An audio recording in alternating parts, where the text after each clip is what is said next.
«Nunca serás perdonada, mamá», me gritó mi hijo, sin imaginar la prueba que guardaba en mi bolso. Esas palabras se clavaron en mi pecho como puñales envenenados. Cada letra una herida que sangraba dolor y traición. Hoy yo voy a contarte algo que nunca pensé que contaría. Y si tú, por un segundo, sientes que esto te parece familiar, solo te pido que dejes un like y te suscribas, porque esta historia puede ayudar a alguien a acercarse al amor de Dios. Amén. Era un domingo por la tarde en Guadalajara, y la campana de la iglesia de San José había dejado de sonar hacía apenas una hora.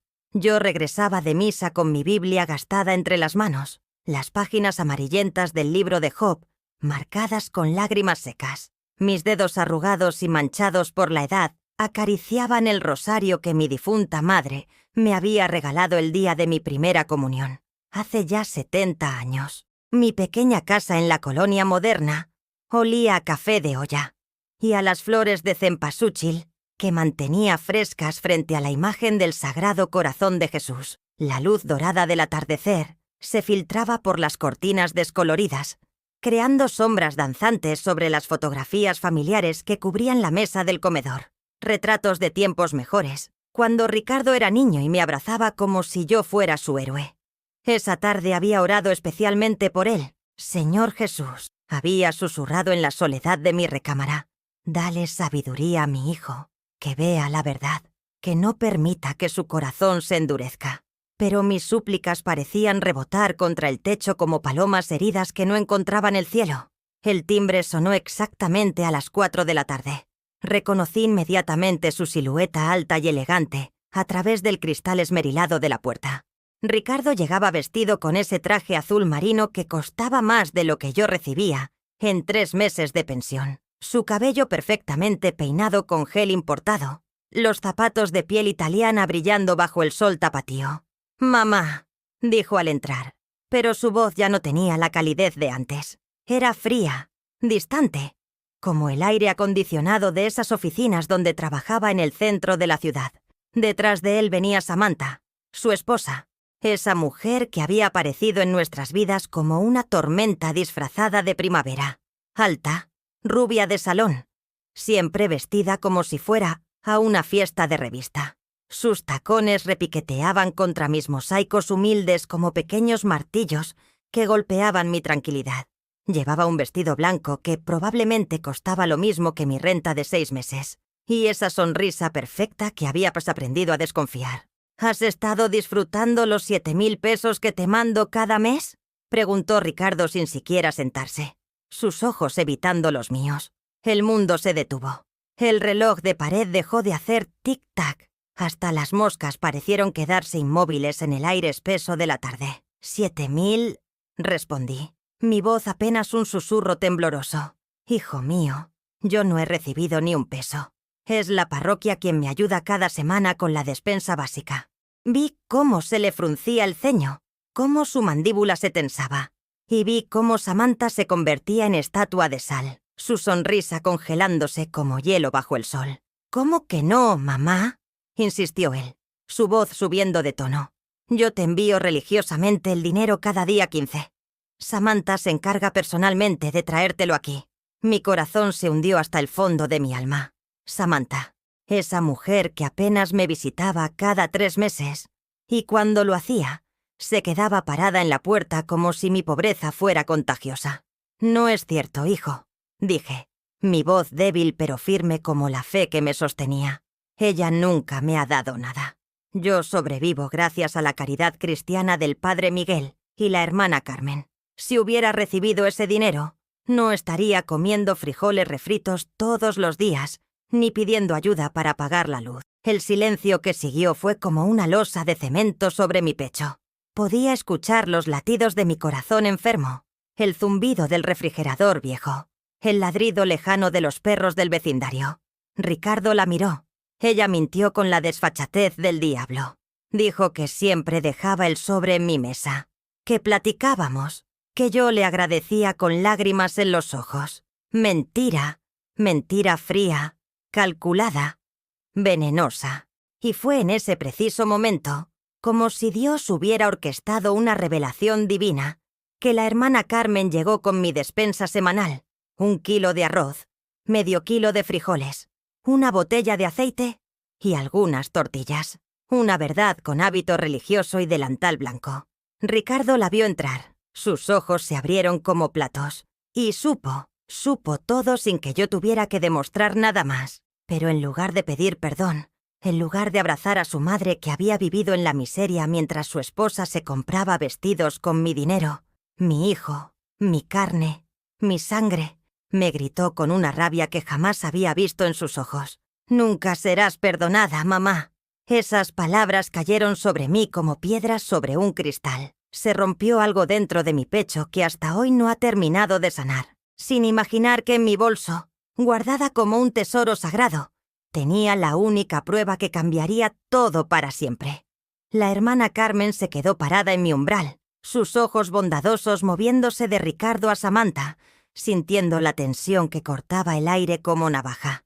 Había venido a traerme la despensa semanal, como hacía cada domingo desde hacía 2 años, cuando mi pensión dejó de alcanzar ni para las tortillas. «Señora Alicia», dijo con su voz dulce, cargada del acento jalisciense, «aquí le traigo lo de esta semana.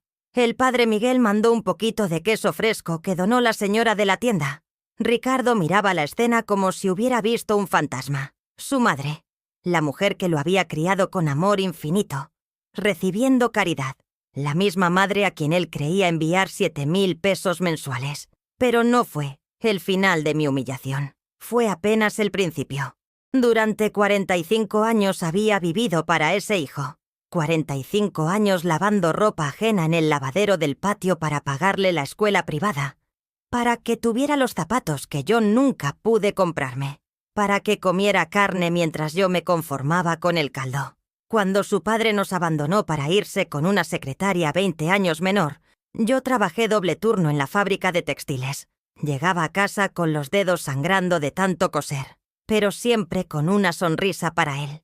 «Mijito», le decía mientras le preparaba su chocolate caliente con canela, «tú vas a ser alguien importante. Vas a estudiar en la universidad y vas a hacer que tu mamá se sienta orgullosa». Y él me abrazaba con esos bracitos pequeños, prometiéndome que nunca me iba a abandonar, que siempre iba a cuidar de mí. Recordé vívidamente el día que se graduó de contador en la Universidad de Guadalajara. Yo había vendido mis aretes de oro, los únicos que tenía, para comprarle un traje nuevo para su graduación. Me senté en primera fila, con mi vestido más decente, el mismo que usaba para ir a misa los domingos, y lloré de felicidad cuando escuché su nombre. Ricardo Hernández Morales, con mención honorífica. Él me buscó entre la multitud, me sonrió, y yo supe que todos esos años de sacrificio habían valido la pena. Pero todo cambió cuando conoció a Samantha en esa empresa donde él empezó a trabajar. Ella llegó como un huracán elegante a nuestras vidas. Desde la primera vez que la trajo a casa, sentí algo frío en su mirada. La forma en que observaba mis muebles humildes, mis cortinas remendadas, mi refrigerador viejo que hacía ruido, como si estuviera calculando cuánto valdría deshacerse de todo eso. «Señora», me había dicho esa primera noche, mientras yo le servía mole poblano que había tardado 3 horas en preparar, «¿no ha pensado en mudarse a un lugar más moderno? Como si mi casa, donde había criado a mi hijo con tanto amor, fuera un estorbo para sus planes». Las visitas de Ricardo empezaron a espaciarse. Primero venía cada semana, después cada 15 días, luego una vez al mes. Y cuando venía, ya no era el mismo. Parecía incómodo, ansioso por irse. Sus abrazos se volvieron rápidos, mecánicos. Sus «te amo, mamá» sonaban como disculpas. Un día, hace exactamente 1 año y 3 meses, me llamó para decirme que iba a casarse. «Mamá, Samantha y yo hemos decidido dar el siguiente paso. La boda será pequeña, íntima, solo familiares muy cercanos». Esperé la invitación que nunca llegó. El día de su boda, me quedé en casa con mi rosario, rezando el Ave María mientras imaginaba a mi hijo diciendo «sí, acepto», sin que su madre estuviera presente. Lloré hasta que no me quedaron lágrimas, preguntándole a la Virgen de Guadalupe por qué me habían castigado así. Esa noche, mientras veía las fotos que alguien había publicado en Facebook, porque ni siquiera eso me había compartido. Vi a Ricardo feliz, radiante, rodeado de gente elegante que yo no conocía, y a Samantha, hermosa con su vestido de princesa que probablemente costaba más que todo lo que yo tenía. 3 meses después de la boda, Ricardo apareció en mi puerta con una sonrisa extraña. «Mamá, Samantha y yo hemos estado hablando. Queremos ayudarte. Vamos a mandarte 7.000 pesos cada mes para que vivas mejor». Me emocioné tanto que lloré. Mi hijo no me había olvidado. Su esposa tenía buen corazón después de todo. Tal vez había juzgado mal a Samantha. Esperé el primer envío con la ilusión de una niña esperando los Reyes Magos. Pensé en todo lo que podría hacer. Comprar medicina para mi presión alta, arreglar el techo que goteaba cuando llovía, tal vez incluso comprarme un vestido nuevo para ir a misa. Pero el día 15 pasó. Y el 16. Y el 17. Llamé a Ricardo, confundida. «Hijo, ¿ya mandaste el dinero? Es que no ha llegado nada». «Claro que sí, mamá. Samantha te lo llevó personalmente ayer. ¿No te acuerdas?» Mi mente se volvió un torbellino de confusión. ¿Me estaba volviendo loca? ¿La edad me estaba jugando una mala pasada? Pero no. Yo recordaba perfectamente cada día. Samantha no había venido. «No, hijo. Ella no ha venido». «Mamá». Su voz se volvió preocupada. «Tal vez no recuerdas bien. La edad a veces... La edad». Como si fuera una anciana senil que inventaba cosas. Como si mi mente de 72 años no fuera capaz de recordar si alguien había tocado mi puerta o no. Después de esa llamada, me quedé sentada en mi cocina hasta muy tarde, sosteniendo mi Biblia entre las manos temblorosas. «Señor», le supliqué, «no me dejes enloquecer. No me quites la razón. Es lo único que me queda». Los meses siguieron pasando. Cada día 15, Ricardo me preguntaba si había recibido el dinero. Y cada mes, yo tenía que explicarle que Samantha nunca había venido. Hasta que él dejó de creerme completamente. «Mamá, esto es muy preocupante. Creo que deberías ir con un doctor. Los problemas de memoria pueden tratarse». Problemas de memoria. Mi propio hijo, la persona que más amaba en este mundo, creía que yo estaba perdiendo la cabeza. Fue entonces cuando empecé a anotar todo en un cuaderno azul que tenía guardado en mi cómoda. Cada día escribía: «Hoy no vino Samantha. Hoy tampoco. Hoy sigo esperando». Páginas y páginas de soledad documentada, de una verdad que nadie quería creer. Y mientras tanto, seguía yendo a la parroquia cada miércoles a recibir la despensa de los pobres, agachando la cabeza de vergüenza cuando las otras señoras me preguntaban por qué mi hijo, el contador, no me ayudaba. La soledad se volvió mi compañera más fiel que mi propio hijo. Mis días empezaron a desdibujarse como acuarelas bajo la lluvia. Me levantaba cada mañana a las 5:30, cuando las campanas de San José tocaban el primer llamado a misa. Mi rutina era siempre la misma: un café aguado con una tortilla tostada, después sentarme en mi silla de mimbre junto a la ventana para ver pasar la vida que ya no me pertenecía. Los domingos eran los peores. Veía a las familias caminando hacia la iglesia, los nietos tomados de la mano de sus abuelas, los hijos ayudando a subir las escaleras del templo a sus madres mayores. Yo entraba sola, me sentaba en la última banca y fingía leer el misal mientras las lágrimas se me acumulaban en los ojos. «Padre nuestro que estás en los cielos», rezaba, pero mi voz se quebraba en «santificado sea tu nombre», porque ya no sabía si mi nombre tenía algún valor para alguien en este mundo. Durante la misa del domingo pasado, el padre Miguel habló sobre el amor filial, sobre honrar a nuestros padres. Citó Éxodo 20:12. «Honra a tu padre y a tu madre, para que tengas una larga vida en la tierra que te da el Señor tu Dios». Sentí como si cada palabra fuera una bofetada directa a mi alma herida. Miré alrededor y vi a todas esas familias asintiendo, seguramente pensando en lo buenos hijos que eran ellos. Pero la verdadera tortura llegaba los martes. Cada martes, puntual como un reloj suizo, sonaba mi teléfono a las 7 de la noche. Era Ricardo, cumpliendo con su deber de hijo, preguntándome cómo estaba, si necesitaba algo, si había recibido el dinero que Samantha supuestamente me había llevado. «¿Cómo estás, mamá?» «Bien, mijito». Siempre mentía. Siempre. Porque ¿para qué decirle que había desayunado solo agua con azúcar? ¿Para qué contarle que el colchón se había hundido tanto que me despertaba con la espalda destrozada?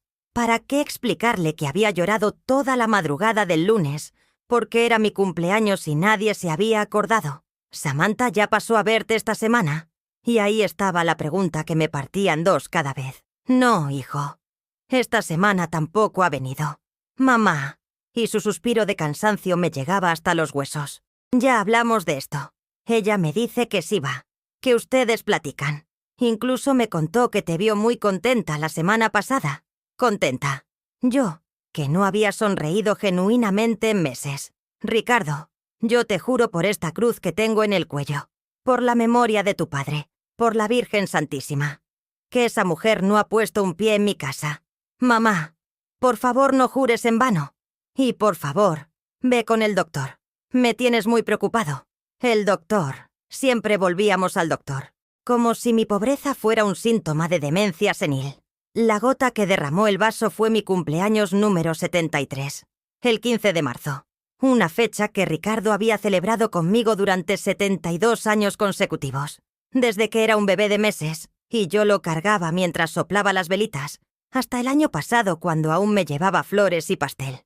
Esperé toda la mañana, toda la tarde, toda la noche. Nada.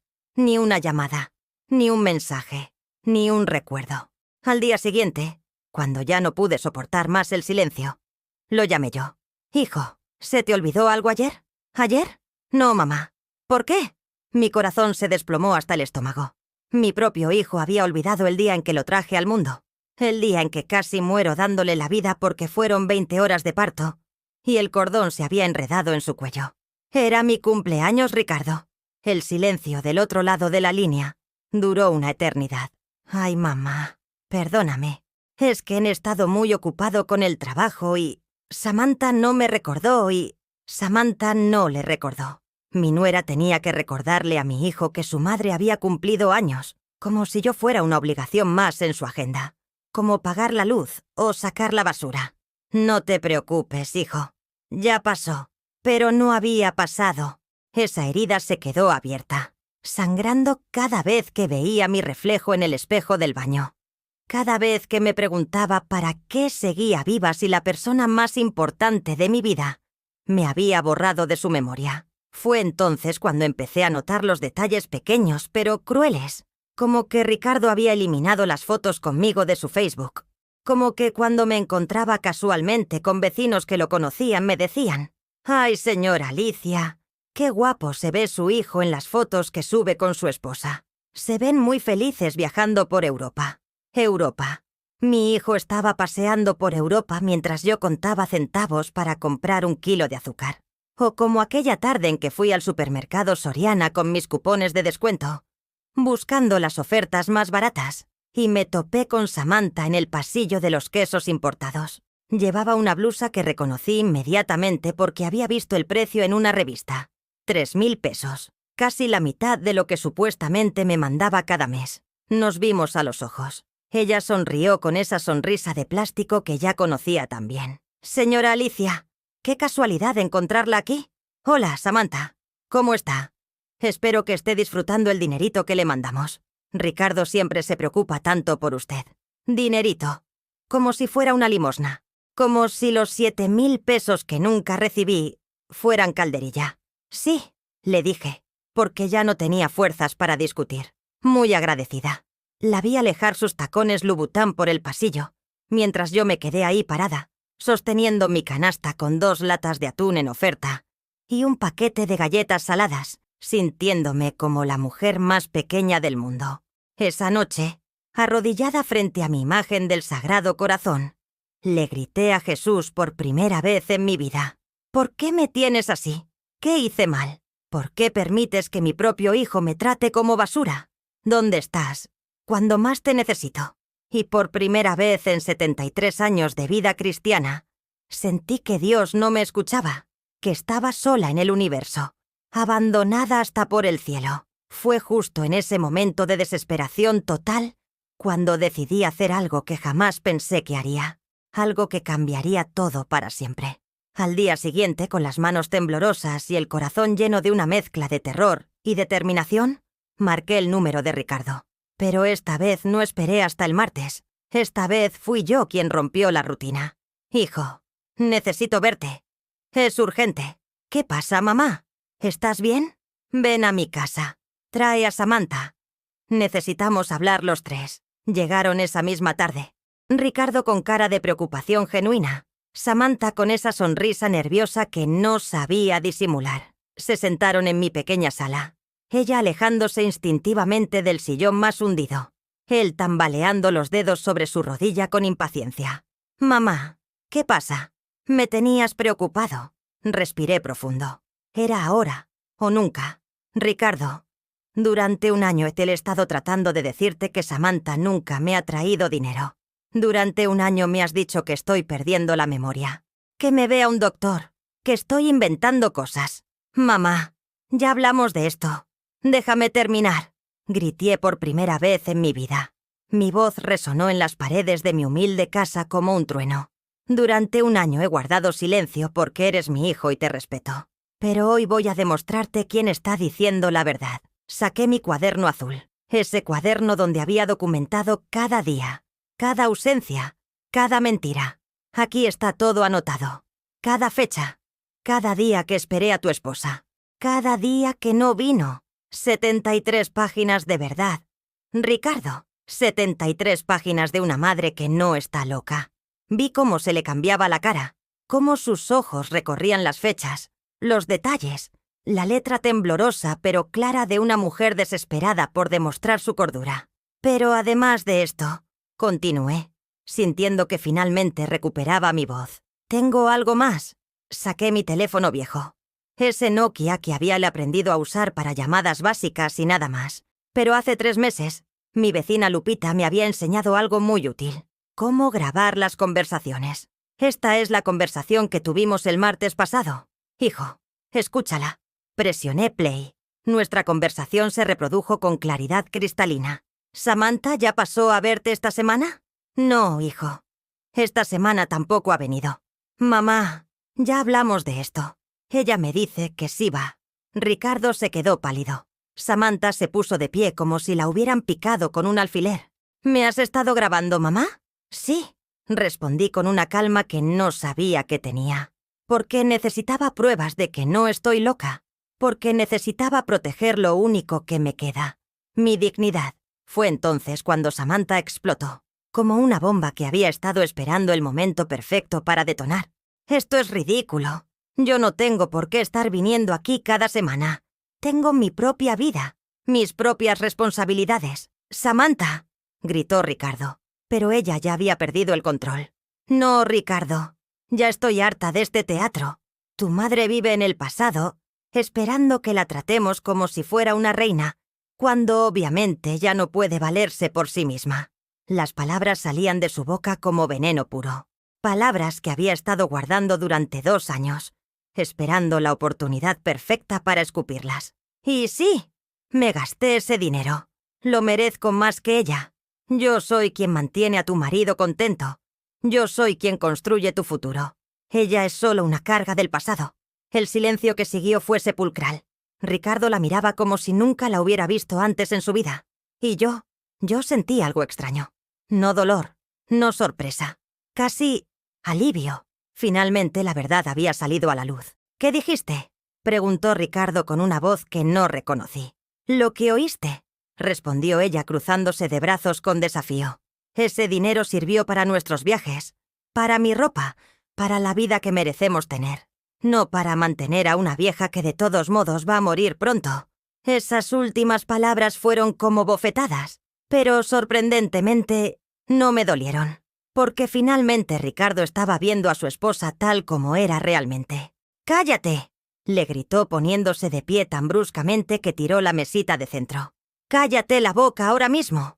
¿Por qué? Porque dije la verdad. Tu madre es una anciana amargada que no puede aceptar que ya no eres un niño que depende de ella. Y tú eres demasiado culposo para admitirlo. Ricardo se volteó hacia mí. Tenía los ojos llenos de lágrimas, la cara descompuesta de dolor y vergüenza. Mamá, yo no sabía... Perdóname. Pero antes de que pudiera responderle, Samantha soltó la bomba final. Y otra cosa, Ricardo. Ya estoy harta de fingir que tu madre me importa.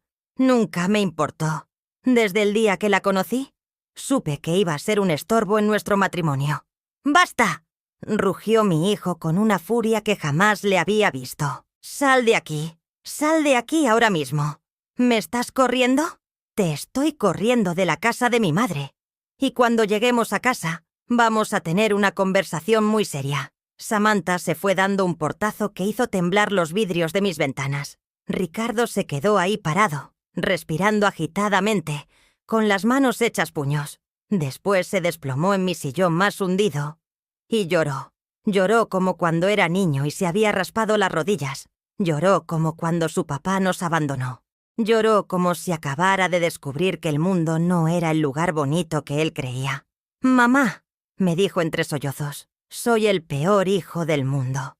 Me acerqué a él, mi niño de 40 años que de repente volvía a ser el bebé que había cargado en brazos durante noches enteras cuando tenía cólicos. «No, mijito, solo eres un hijo que se enamoró de la mujer equivocada. ¿Me perdonas?». Lo abracé. Abracé a mi hijo que había dudado de mi palabra, que había permitido que su esposa me robara y me humillara, que había olvidado mi cumpleaños y me había tratado como si fuera una carga. Lo abracé porque era mi hijo, porque el amor de madre no se negocia, no se vende, no se retira por decreto. Ya estás perdonado, Ricardo, desde antes de que me lo pidieras. Pero había algo más que tenía que saber, algo que me había estado carcomiendo el alma durante meses. Hijo, necesito preguntarte algo, y quiero que me respondas con la verdad. Lo que sea, mamá. ¿Por qué nunca me invitaste a tu boda? Y ahí, en esa pregunta, se desmoronó la última mentira que quedaba entre nosotros. Ricardo bajó la mirada como un niño que había sido descubierto robando dulces. Sus manos temblaron mientras buscaba las palabras que pudieran explicar lo inexplicable. «Mamá», fue Samantha. Ella dijo que sería mejor una ceremonia pequeña, que tú te ibas a sentir incómoda entre tanta gente elegante. Incómoda, como si yo fuera un mueble viejo que no combinaba con la decoración nueva. ¿Y tú qué pensaste de eso, hijo? Yo quería invitarte. Te lo juro por Dios que quería invitarte.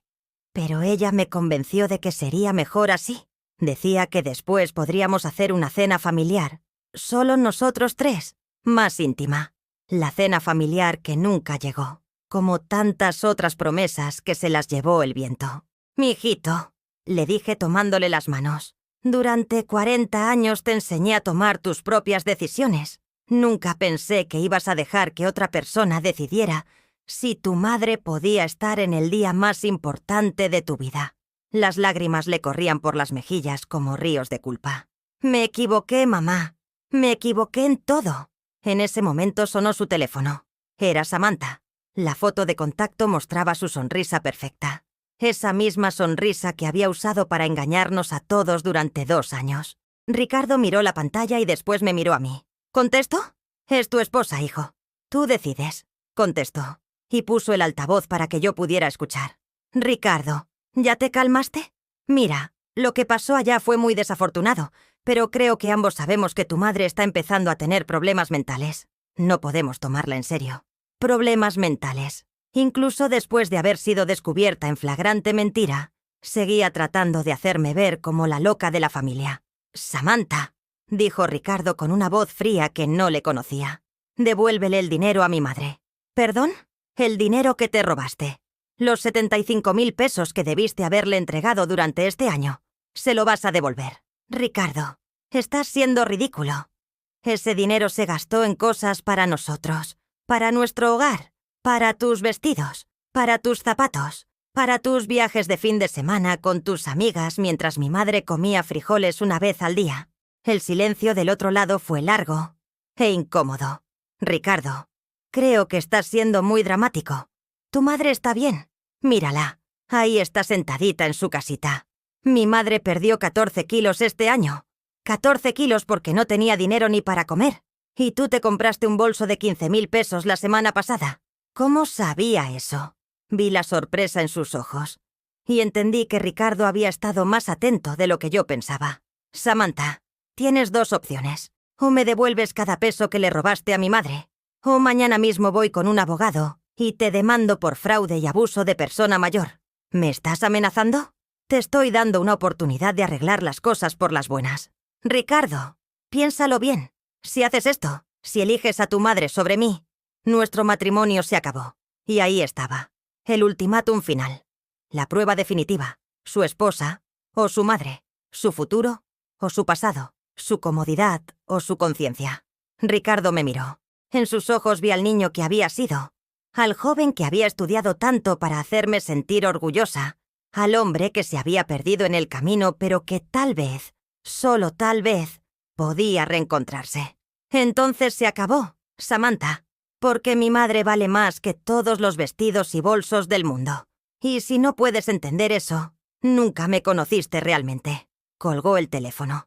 Los siguientes días fueron un torbellino de emociones encontradas. Ricardo venía a visitarme todas las tardes después del trabajo. Llegaba con comida del súper, medicina para mi presión, flores frescas para poner frente al Sagrado Corazón. «Mamá, no tienes que perdonarme tan rápido», me dijo una tarde mientras arreglaba mi coladera que había estado goteando durante meses. «Sé que no merezco tu perdón. Mijito, el perdón no se merece, se da. Y una madre que no puede perdonar a su hijo no es madre». Pero por dentro, algo seguía roto.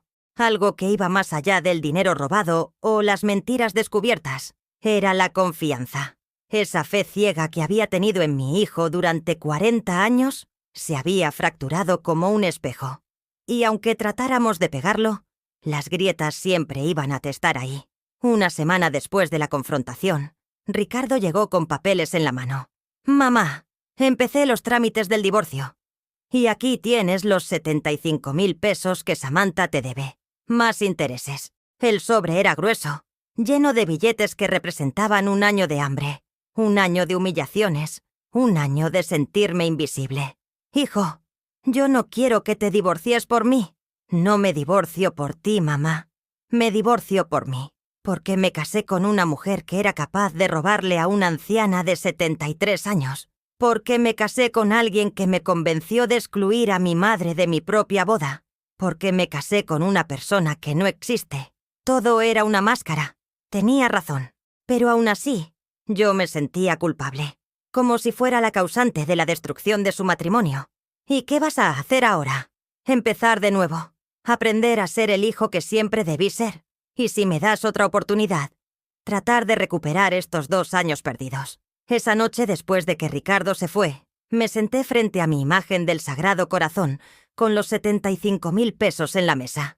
Era más dinero del que había visto junto en toda mi vida. «Señor Jesús», le dije, «durante un año te reclamé, te grité, pensé que me habías abandonado, pero tal vez necesitaba pasar por todo esto para que mi hijo abriera los ojos, para que se diera cuenta de quién era realmente la mujer con la que se había casado». Por primera vez en meses, sentí paz, una paz extraña, como el silencio después de la tormenta. Pero justo cuando pensaba que lo peor había pasado, que finalmente podríamos reconstruir nuestra relación, llegó la llamada que cambiaría todo otra vez. Era Samantha, pero esta vez no venía a pedir perdón o a negociar, venía a declarar la guerra. «Señora Alicia», me dijo con una voz dulce como miel envenenada, «espero que esté disfrutando su pequeña victoria, porque va a ser muy corta. ¿Qué quieres, Samantha? Quiero que sepa que Ricardo va a volver conmigo. Lo conozco mejor que usted. Sé exactamente cómo manipularlo. Y cuando regrese, ¿y va a regresar? Me voy a asegurar de que nunca más vuelva a verla». Y colgó.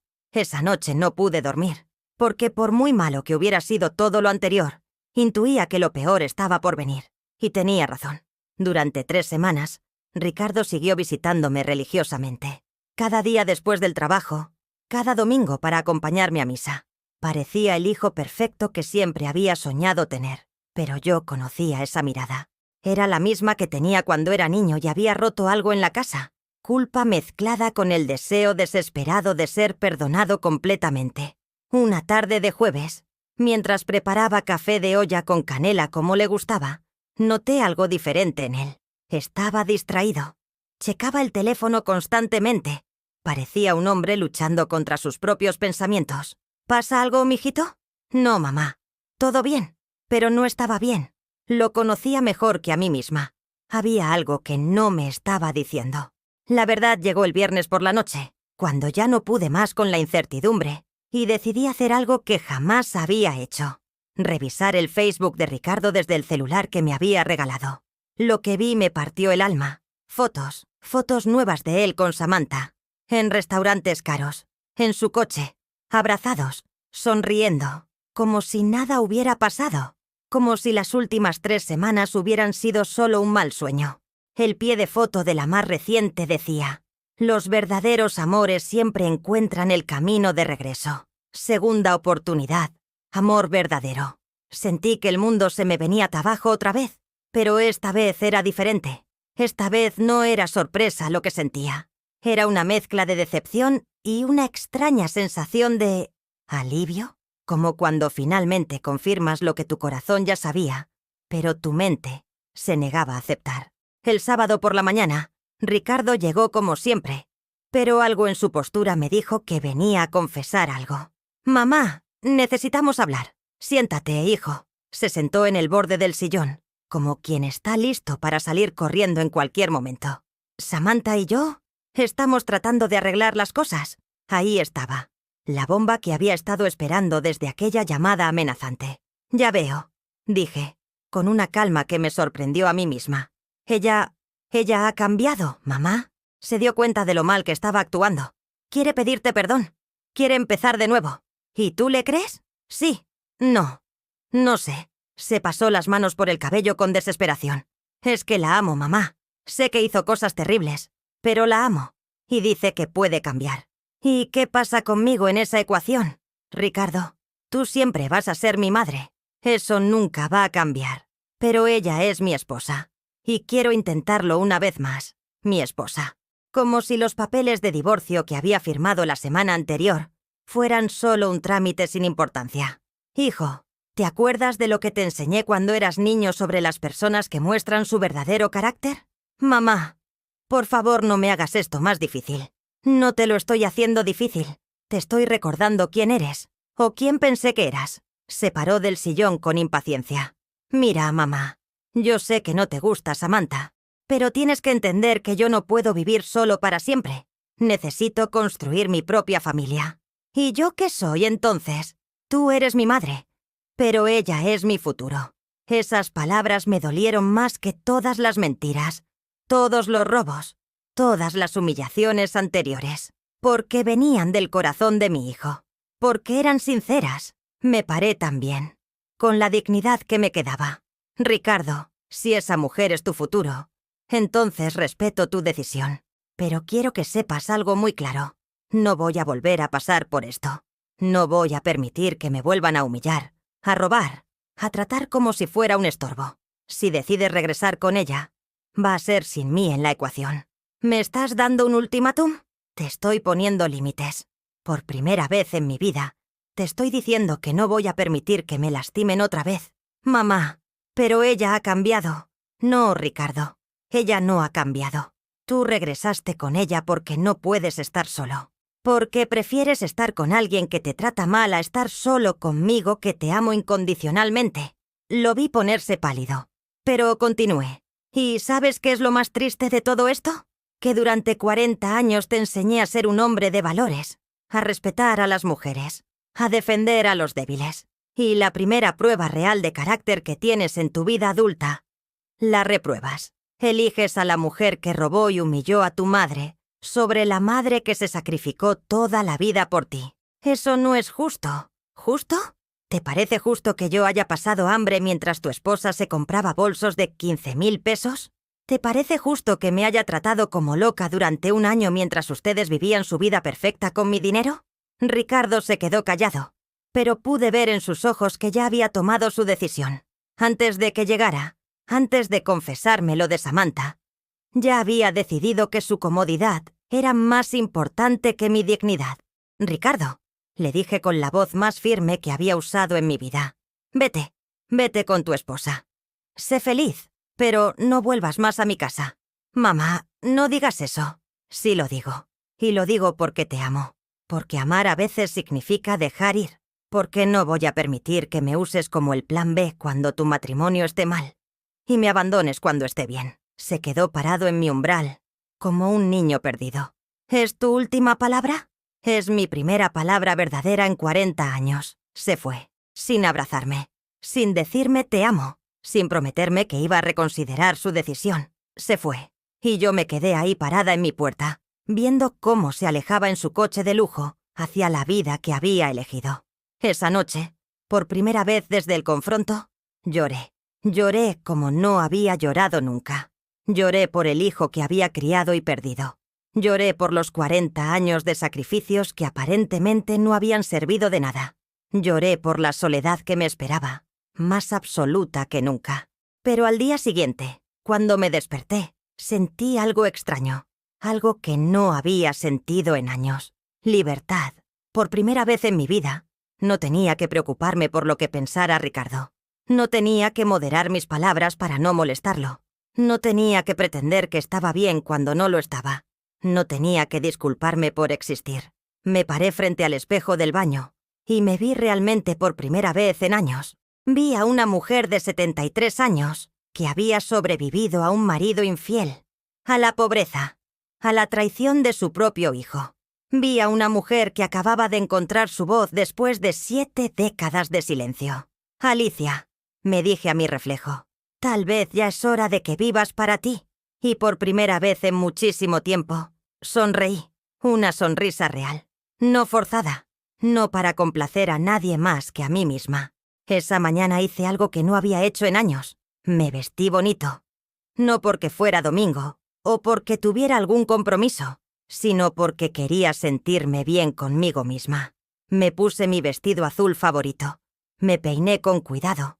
Me puse los aretes de perlas que mi madre me había dejado y salí a caminar por mi colonia como si la estuviera descubriendo por primera vez. Y fue en esa caminata cuando me di cuenta de algo que cambiaría el resto de mi historia.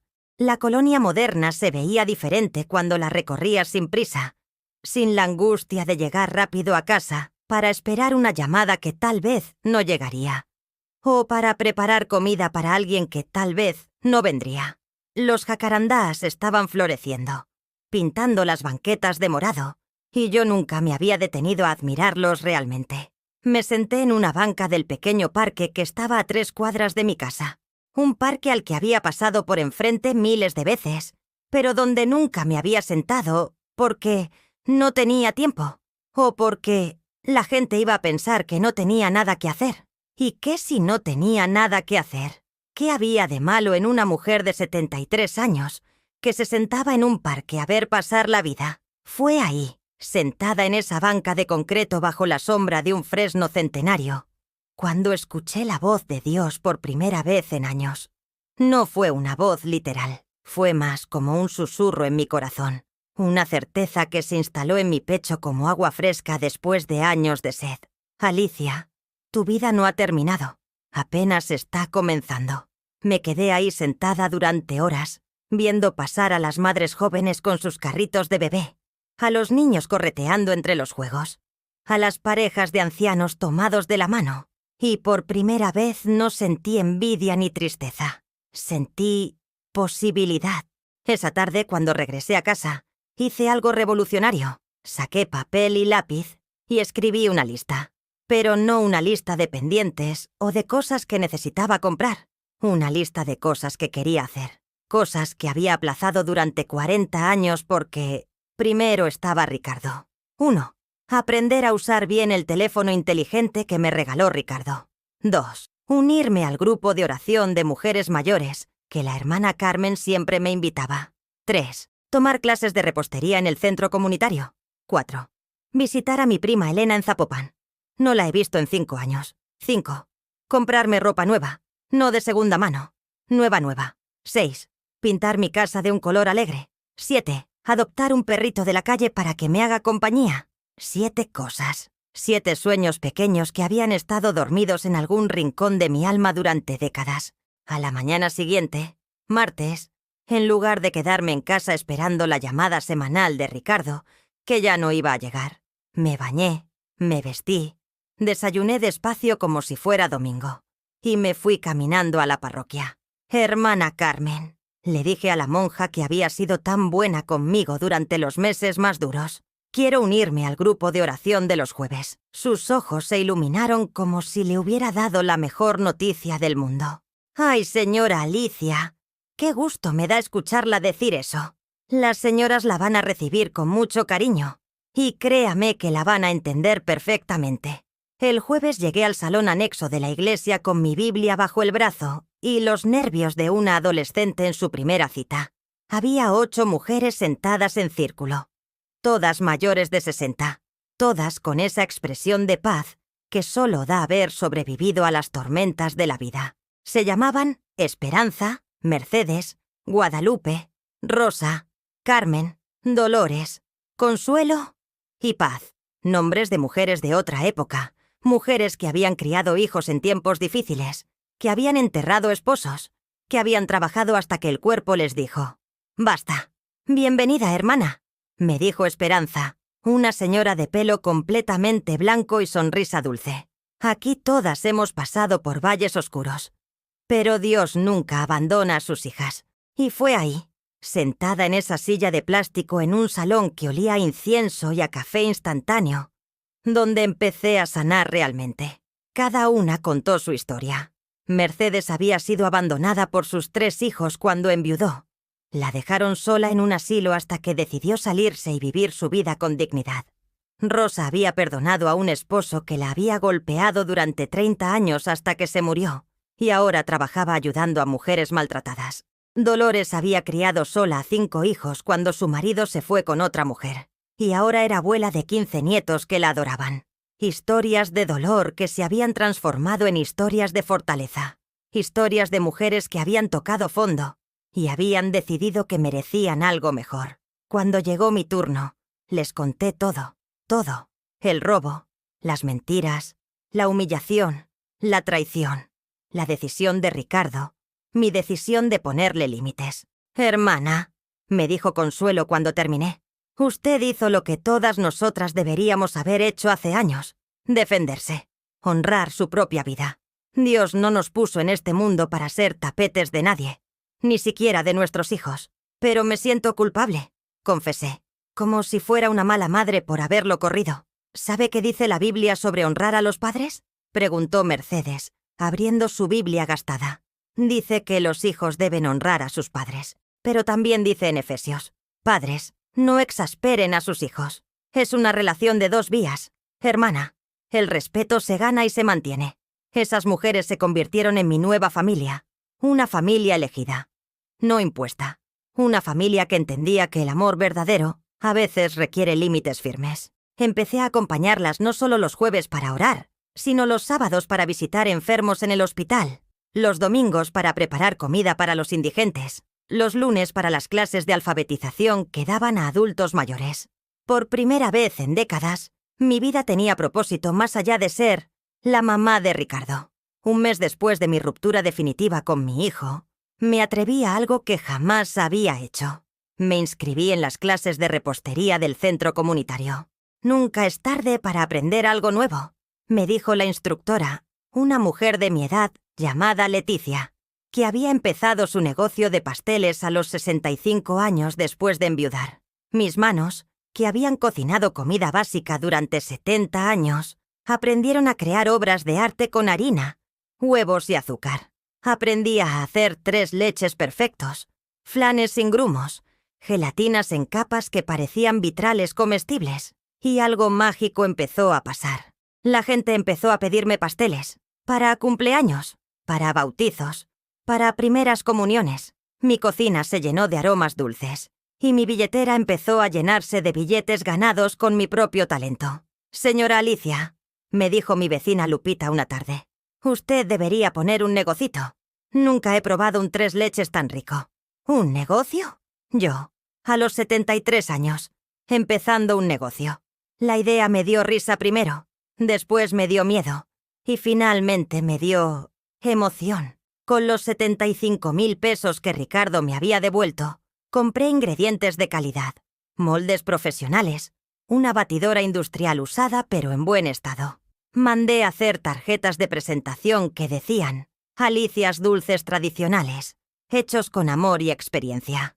Mi primera orden grande fue para la quinceañera de la hija de la señora Mercedes del grupo de oración. 150 personas. Un 3 leches gigante de 3 pisos decorado con flores de betún, que había aprendido a hacer viendo videos en YouTube. Cuando vi a los invitados disfrutando mi pastel, cuando escuché los elogios, cuando la quinceañera me abrazó llorando y me dijo que era el pastel más rico que había probado en su vida, algo dentro de mí se llenó de una luz que no había sentido nunca. Orgullo, orgullo propio. No el orgullo reflejo de ser la mamá del contador exitoso. Mi propio orgullo por algo que yo había creado con estas manos arrugadas pero hábiles. 2 meses después, tenía más pedidos de los que podía manejar. El dinero que ganaba era más que mi pensión. Ya no necesitaba la despensa de la iglesia, aunque seguía yendo a ayudar a repartirla a otras señoras que la necesitaban como yo la había necesitado. Una tarde de domingo, después de misa, la hermana Carmen se me acercó con una sonrisa misteriosa. «Señora Alicia, hay alguien que quiere conocerla». Me presentó a don Eduardo, un señor de 78 años, viudo desde hacía 3 años, que había probado mi 3 leches en la fiesta de 50 años de casados de unos amigos. «Señora», me dijo con la galantería de los hombres de su generación, «me dijeron que usted hace el mejor 3 leches de Guadalajara. Yo soy muy malo cocinando desde que mi esposa se fue al cielo. ¿No tendría alguno disponible para un viejo solitario?» Era guapo, elegante, con ojos bondadosos y esa sonrisa tímida de quien ha vivido lo suficiente para saber que la vida puede sorprenderte cuando menos lo esperas. Le vendí un 3 leches individual, pero terminamos platicando durante 2 horas en la banca del parque donde yo había descubierto mi nueva vida.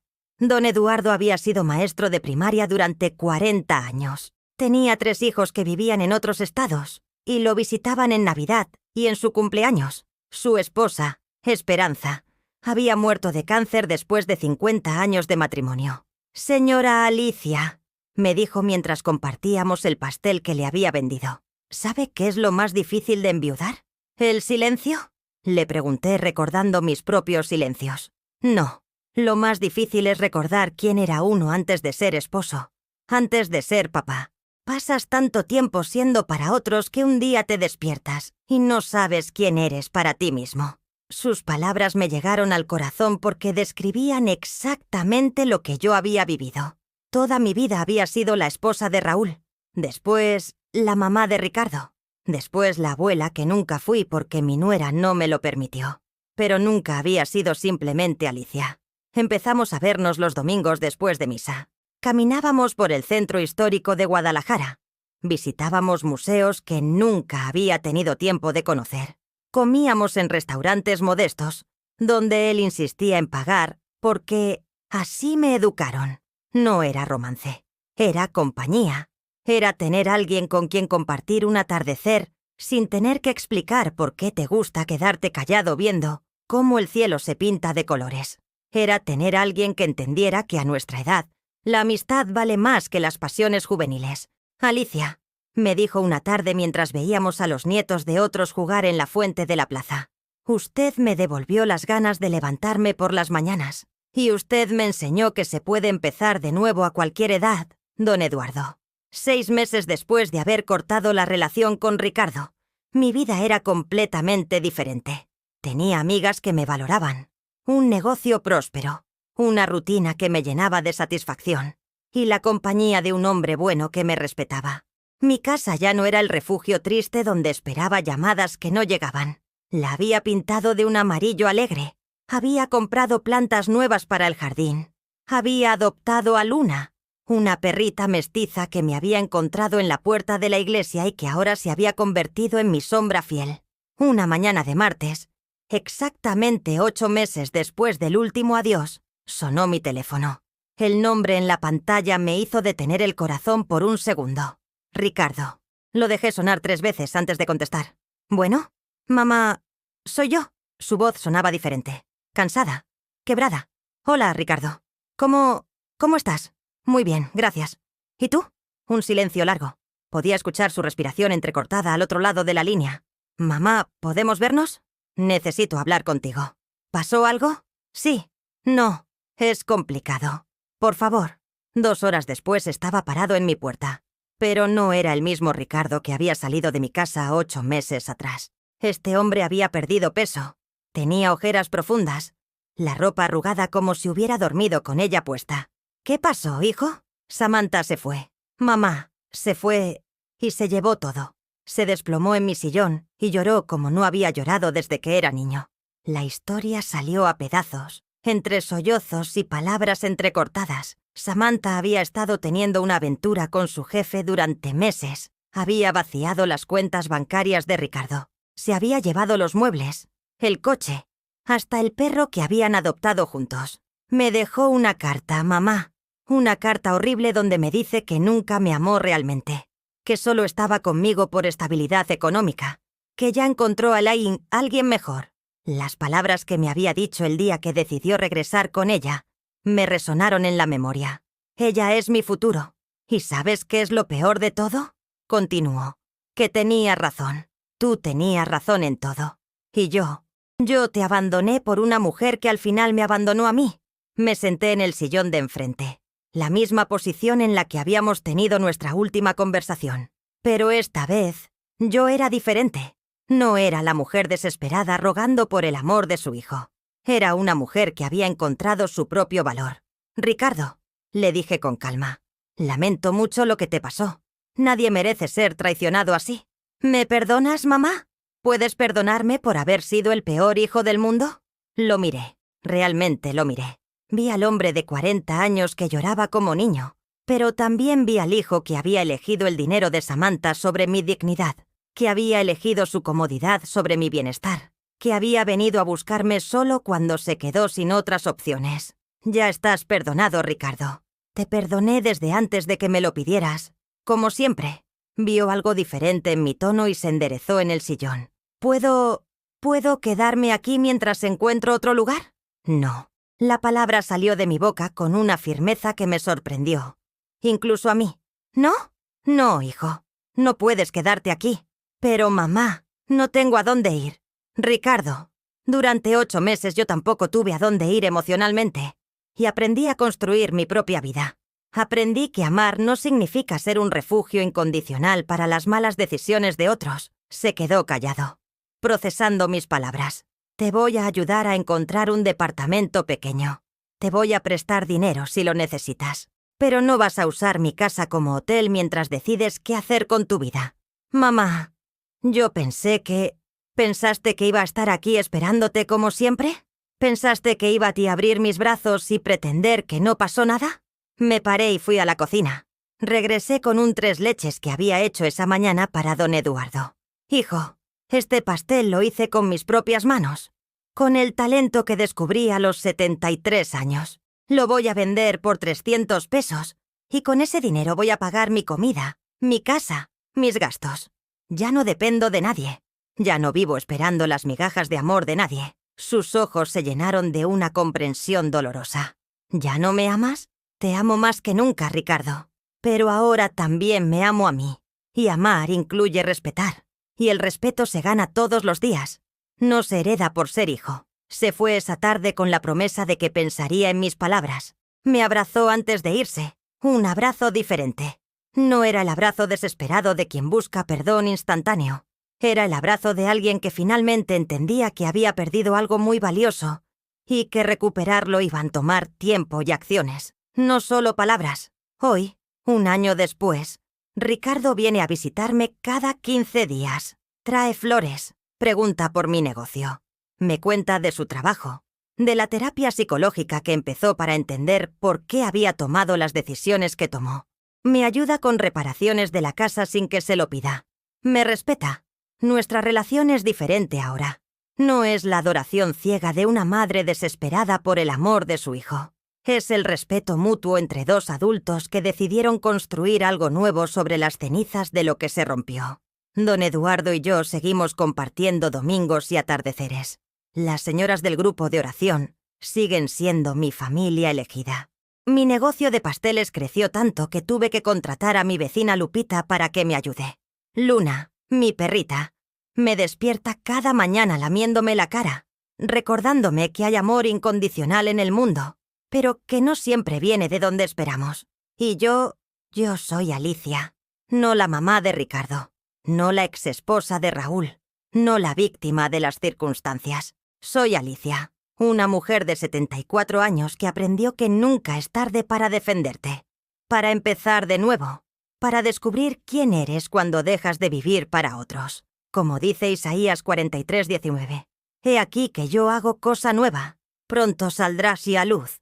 ¿No la conoceréis? Otra vez abriré camino en el desierto y ríos en la soledad». ¿Tú has vivido algo parecido? ¿Conoces a alguien que haya tenido que elegir entre su dignidad y el amor de su familia? ¿Cómo crees que la fe puede ayudar a encontrar fuerzas para empezar de nuevo? Cuéntamelo en los comentarios. Si esta historia te tocó el corazón, deja tu like y suscríbete al canal para que este mensaje llegue a alguien que necesita escuchar que nunca es tarde para valorarse, para poner límites, para empezar de nuevo. Que Dios bendiga a todos los que han pasado por algo así. En el nombre de Jesús, amén.